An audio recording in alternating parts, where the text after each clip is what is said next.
Assalamualaikum warahmatullahi wabarakatuh. Perkenalkan, nama saya Sally Rianti Ningsih dengan NIM akhir 20. Saya dari kelas PPSI 3A. Di sini saya akan mempresentasikan hasil kerja saya mengenai analisis penggunaan frasa nominal pada rubrik cerpen Koran Kompas bulan Juni sampai Agustus. Bab 1 pendahuluan. A. Latar belakang. Salah satu fungsi bahasa adalah sebagai alat komunikasi. Bahasa merupakan suatu bentuk sarana komunikasi yang sangat penting bagi kehidupan manusia. Melalui bahasa, manusia dapat menuangkan ide, gagasan, dan perasaan kepada orang lain. Salah satu cara untuk menuangkan bahasa tersebut adalah melalui karya sastra.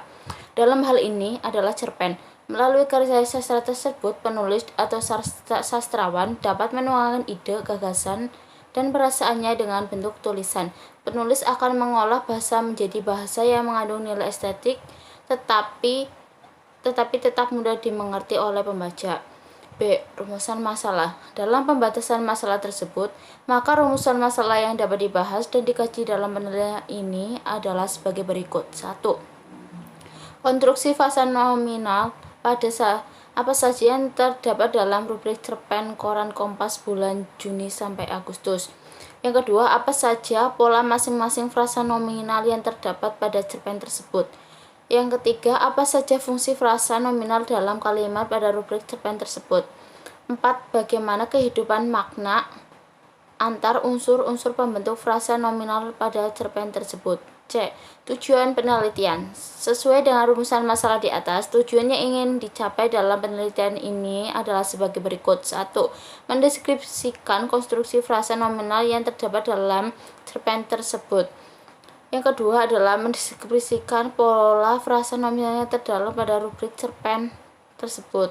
Ketiga, mendeskripsikan fungsi frasa nominal dalam kalimat pada rubrik cerpen Koran Kompas bulan Juni sampai Agustus. Yang keempat, mengetahui hubungan makna antar unsur pembentuk frasa nominal dalam rubrik cerpen tersebut.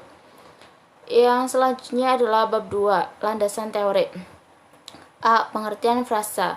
Menurut Kraft, menjelaskan frasa sebagai suatu kesatuan yang terdiri dari dua kata atau lebih yang masing-masing mempertahankan makna dasar katanya, sementara gabungan itu menghasilkan suatu relasi tertentu dan tiap kata pembentukannya tidak dapat berfungsi sebagai S dan P dalam konstruksi itu. Sedangkan menurut Samsuri, yang menyatakan bahwa frasa adalah suatu terkecil sintaksis yang merupakan pemadu kalimat. Josh Daniel Parera dalam bukunya Pengantar Linguistik Umum bidang sintaksis mendefinisikan frasa sebagai suatu konstruksi yang dapat dibentuk oleh dua kata atau lebih, tetapi yang tidak mempunyai ciri konstruksi sebuah klausa. B. Konstruksi frasa. Konstruksi frasa dalam bahasa Indonesia biasanya disebut pula dengan istilah kelompok kata karena bentuk konstruksi tersebut terdiri atas dua atau lebih sebagai anggotanya dan hubungan antara unsur langsungnya bersifat longgar atau terbuka. Yang selanjutnya C. Frasa nominal. Dalam tataran sintaksis, kata merupakan satuan terkecil yang secara hierarkial menjadi komponen pembentuk satuan sintaksis yang lebih besar, yaitu frasa. Frasa lazim didefinisikan sebagai satuan gramatikal yang berupa gabungan kata yang bersifat non-prediktif, atau lazim juga disebut gabungan kata yang mengisi salah satu fungsi sintaksis di dalam kalimat. Frasa tidak memiliki makna baru, melainkan makna sintaksis atau makna gramatikal. Bedanya dengan kata majemuk, yaitu kata majemuk sebagai komposisi yang memiliki makna baru atau memiliki satu makna. D. Fungsi frasa nominal. Tiap kata atau frasa dalam kalimat mempunyai fungsi yang mengaitkannya dengan kata atau frasa lain yang ada dalam kalimat tersebut. Fungsi itu bersifat sintaksis, artinya berkaitan dengan urutan kata atau frasa dalam kalimat. Fungsi sintaksis utama dalam bahasa adalah predikat, subjek, objek, pelengkap, dan keterangan. Di samping itu, ada fungsi lain sebagai atribut yang menerangkan, koordinatif yang menggabungkan secara setara, subordinatif yang menggabungkan secara setingkat. Selanjutnya adalah bab 3 pembahasan. 1. Konstruksi frasa nominal. Berdasarkan konstruksinya, frasa nominal dalam kalimat-kalimat pada rubrik cerpen Koran Kompas bulan Juni sampai Agustus 2022 terdapat 3 konstruksi frasa nominal yaitu eksosentrik atribut, eksosentrik koordinatif, dan eksosentrik apositif. A. Endosentrik atributif. Menurut Ramlan, frasa endosentrik atribut adalah frasa yang terdiri dari unsur-unsur yang tidak setara. Karena itu, unsur-unsurnya tidak mungkin dihubungkan dengan kata penghubung atau frasa nominal dalam kalimat-kalimat terdapat pada rubrik cerpen Koran Kompas bulan Juni sampai Agustus yang berkonstruksi endosentrik atribut. Data frasa nominal yang dianalisis berikut ini berupa contoh kalimat pada rubrik cerpen koran yang di dalamnya terdapat frasa nominal yang berjenis endosentrik atribut. Yang pertama adalah, padahal aku sudah menyiapkan obat penenang. Ia adalah petani anggapan. Hujan deras yang jatuh beberapa hari itu membuat desa itu selalu basah. Frasa yang dicetak miring pada kalimat di atas adalah obat penenang, petani menganggap, dan hujan deras termasuk dalam frasa nominal yang sejenis endosentrik atribut. Sebab frasa tersebut terdiri dari unsur pusat nominal dan atribut. Frasa yang dicetak miring pada kalimat di atas adalah obat penenang dan hujan deras dalam frasa nominal yang terdiri dari endosentrik.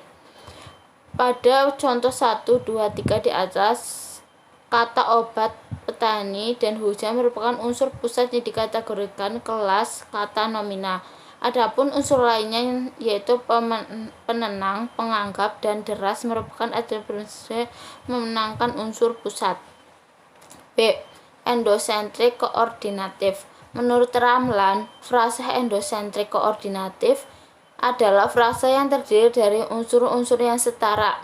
Kesetaraannya itu dapat dibuktikan oleh kemungkinan unsur-unsur itu dihubungkan dengan kata penghubung atau kata frasa. Frasa nominal dalam kalimat-kalimat terdapat pada rubrik cerpen Koran Kompas bulan Juni sampai Agustus yang berkonstruksi endosentrik koordinatif ada 31 data dari 7038 data frasa nominal yang dianalisis. Berikut ini beberapa contoh kalimat pada rubrik cerpen Koran Kompas bulan Juni sampai Agustus dalam terdapat frasa nominal. A. Badan dan tangannya sering gemeteran. B. Ada bayangan serbuan dan ancaman dari orang-orang yang tidak dikenal. C. Mengangkat banyak hal terutama misteri dan materi. Frasa yang dicetak miring pada kalimat-kalimat di atas atau badan dan tangan dan kalimat yang A adalah serbuan dan ancaman pada kalimat, yang B misteri dan materi, yang C termasuk frasa sejenisnya endosentrik koordinatif karena memiliki dua unsur pusat yang setara dan kategori kelas kata nominal. Pada kalimat 3, unsur badan dan tangannya mempunyai kedudukan fungsi dan kelas kata yang sama atau setara. Tidak ada fungsi secara atribut. Demikian juga untuk serbuan dan ancaman pada kalimat B, pada misteri dan materi pada kalimat C, kedudukannya dua unsur pada setara dan sederajat. Unsur-unsur pembentuk frasa endosentrik koordinatif ini tidak dapat ditinggalkan atau dilepaskan. Sebagai contoh frasa badan dan tangannya pada kalimat, salah satunya tidak dapat dilepaskan baik nominal badan atau nominal tangannya. Pada frasa tersebut terdapat konjungsi dan yang memiliki makna penjumlahan, sehingga kedua unsur tersebut harus hadir untuk badan dan unsur tangannya sama-sama mempunyai kedudukan yang setara atau sederajat di dalam konstruksi frasa tersebut. Bab 4. Penutup. A. Kesimpulan. Berdasarkan hasil penelitian dan pembahasan dapat ditarik kesimpulan bahwa konstruksi frasa nominal dalam kalimat pada rubrik cerpen Terdapat 3 macam jenis konstruksi frasa nominal, yaitu endocentric coordinative, endocentric attribute, dan endocentric appositive. Konstruksi frasa nominal yang paling banyak muncul adalah jenis endocentric attribute dengan kemunculan sebanyak 693 data dari 738 data. Frasa nominal yang dianalisis dan dapat paling sedikit muncul adalah jenis endocentric appositive dengan kemunculan sebanyak 6 data dari 738 frasa nominal yang dianalisis. B. Saran. Berdasarkan kesimpulan dan implikasi di atas, dapat diberikan beberapa saran sebagai berikut. 1.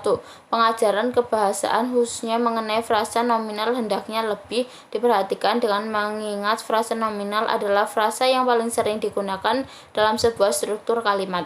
Frasa nominal juga memiliki pola frasa yang sangat beragam dan bervariasi, sehingga pelajaran mengenai frasa nominal harus dilakukan dengan mendalam dan sangat teliti. 2.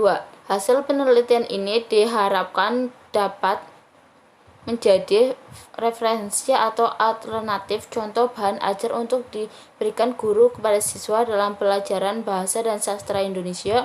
Selain itu, peneliti ini diharapkan dapat menjadi acuan untuk melakukan penelitian yang lebih lanjut, khususnya tentang pengajuan frasa nominal dalam sebuah karya sastra. Daftar pustaka bisa dilihat sendiri, itu daftar pustaka yang saya ambil. Sekian presentasi dari saya, kurang lebihnya mohon maaf. Billahi taufiq wal hidayah. Wassalamualaikum warahmatullahi wabarakatuh.